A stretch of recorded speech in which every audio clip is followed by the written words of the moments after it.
The United Way of Tarrant County has helped the community in that area for a century, and now there is a new name to lead the organization. This morning, I am joined by CEO Adam Powell. Good morning, Adam. How are you?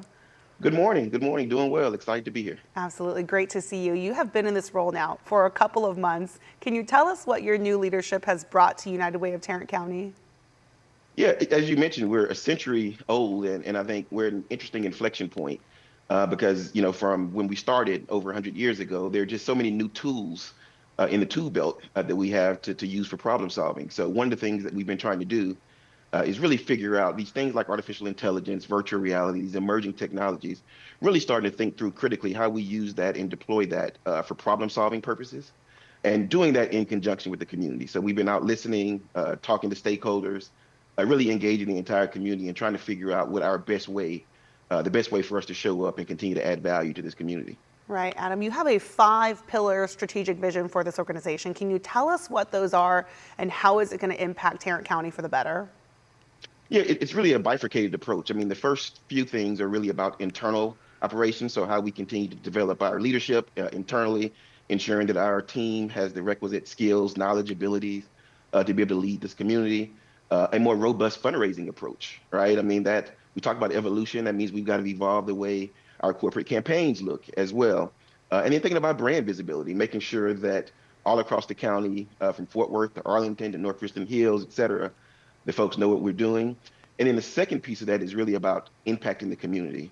So thinking about from a capacity building approach, what does research, data, and innovation look like, right? And how to, again, how do we use these tools as problem solving tools? And then lastly, it's about direct impact. So we're narrowing our focus to really be focused in education, health, financial security, and community resiliency.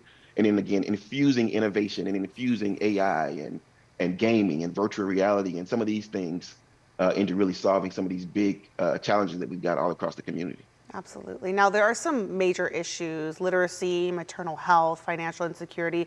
How is the organization going to address those issues?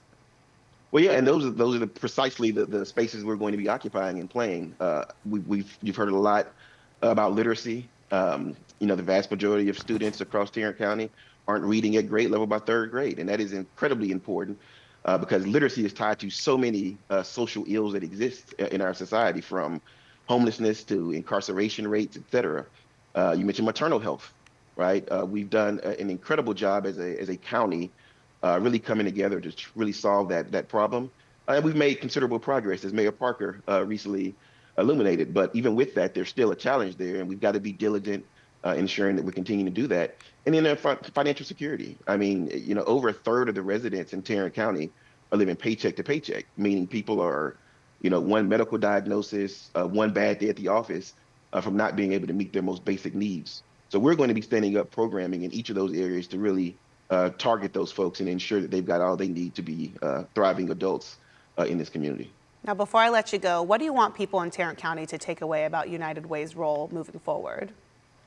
This is a both and approach. All the things that we've done historically over the last 100 years, we'll continue to do. We recently raised $100,000 for the Cooper Fire Fund for the 6 alarm fire a few months ago. And I think that is a microcosm of who we've always been and will continue to be.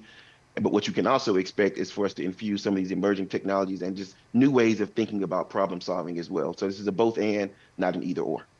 Adam, thank you so much for spending time with us on Daybreak this morning. We appreciate you. Thank you for having me.